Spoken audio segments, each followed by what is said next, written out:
सब अपने हथियार नीचे करें, नीचे करें वेपन्स।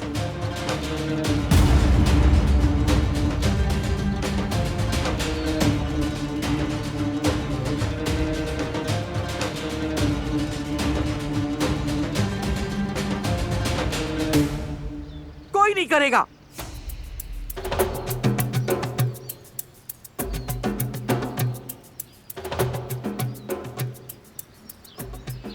बारह, आज तक कभी भी ऐसा कभी नहीं हुआ कि मैंने तुम्हारे खिलाफ कोई कदम उठाया हो, लेकिन अब ये मामला अपनी हद से बढ़ चुका है। इस आदमी ने मेरी बहू की जिंदगी खत्म कर दी, मेरे बेटे को मारने की कोशिश की इसने, मेरे पोतों को यतीम कर दिया। इसकी जान लेने में तो हम पहले ही बहुत देर कर चुके हैं। इसका अंजाम मेरे हाथों ही होना चाहिए, शायद तब कहीं जाके मेरे दिल को सुकून मिले। खुदा के लिए ऐसा ना करें, रहम करें प्लीज, इसका हल ये नहीं है।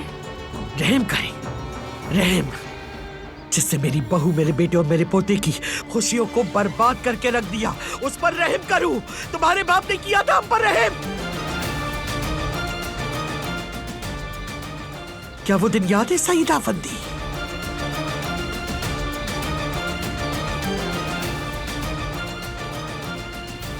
कैसे भूल सकते हो आखिर तुम वो दिन जब मेरे मासूम पोते ने अपनी माँ और बाप को उस वक्त अपनी आंखों से कत्ल होते देखा था।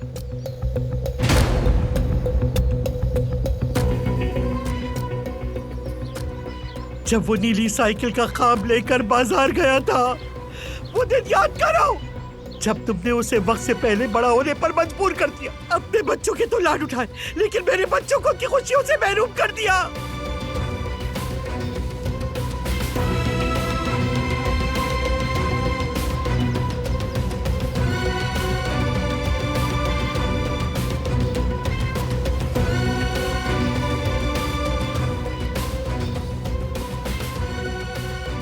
अगर आप इनके बच्चों को बाप के बगैर छोड़ेंगी तो क्या आपका दिल सुकून पालेगा? बार बार एक ही गलती दोहराने से आपको क्या मिलेगा, क्या बदलेगा, बताएं।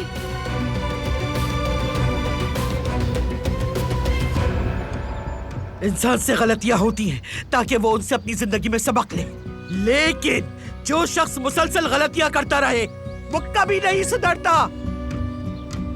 तुम्हारे बाप को यहाँ नहीं आना चाहिए। वो अपने पैरों से चलकर खुद अपनी मौत को दावत देकर आया है। बस, मैंने कहा था हथियार नीचे करें, फौरन।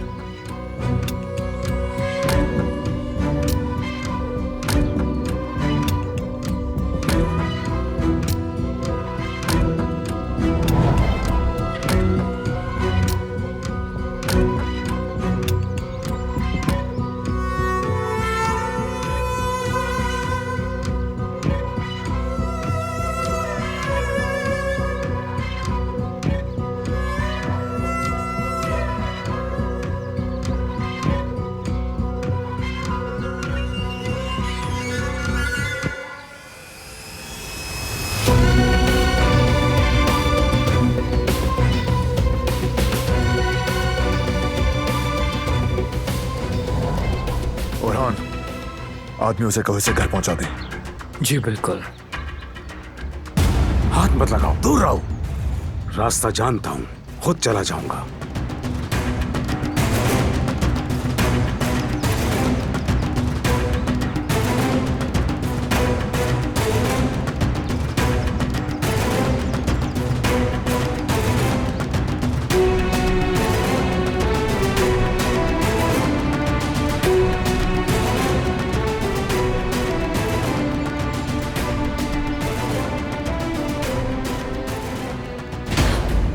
तुम अंदर जाओ।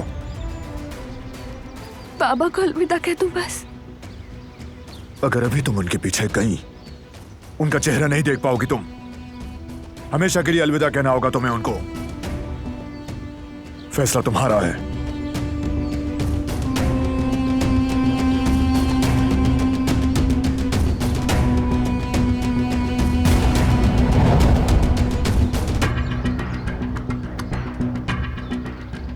छोड़ो मुझे, जाने दो। मैं अपने पापा को आखिरी बार देखूंगी, गले लगाऊंगी और अलविदा मैंने कहूंगी। मना कर बस। दिया है, चलो।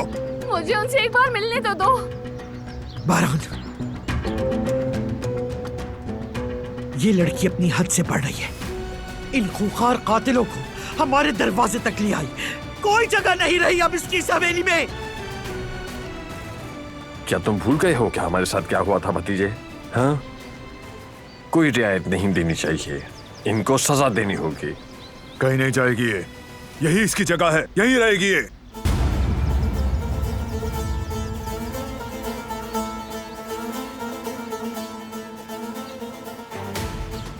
बारान, देखो ये लड़की। बस!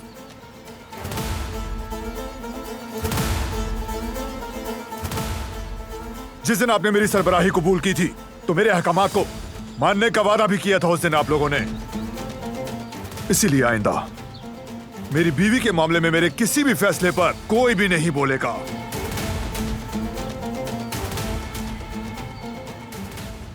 हटें अब।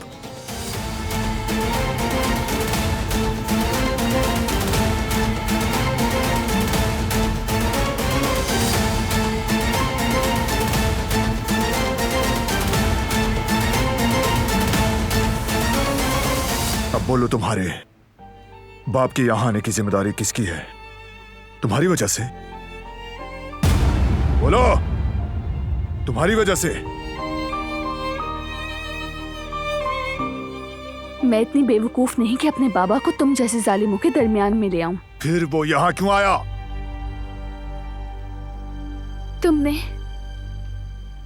तुमने मेरे बाबा पर गन क्यों तानी? तुम मुझसे हिसाब मांग रही हो?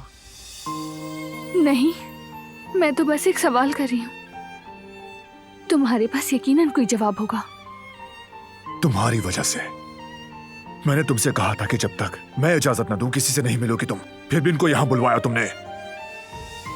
मैंने नहीं बुलाया, और वैसे भी वो कोई आम आदमी नहीं, मेरे बाबा हैं। देखो, और उन्हें भी मुझसे मिलने का पूरा हक है। ठीक है, तुम्हारे बाबा हैं वो, लेकिन मेरे लिए सिर्फ वो एक कातिल है जिसने मेरी मां को मुझसे छीन लिया, मेरे बाप को बिस्तर पर डाल दिया। वो एक कातिल है और मेरे नजदीक उसकी पहचान सिर्फ यही है।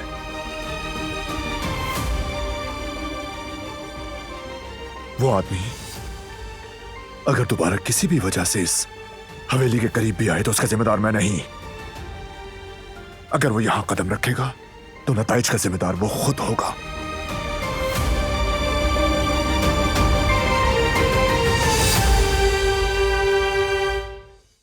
वो कहानियां अधूरी जो न हो सके कि पूरी, उन्हें मैं भी क्यों सुनाऊं, उन्हें तुम भी क्यों सुनाओ।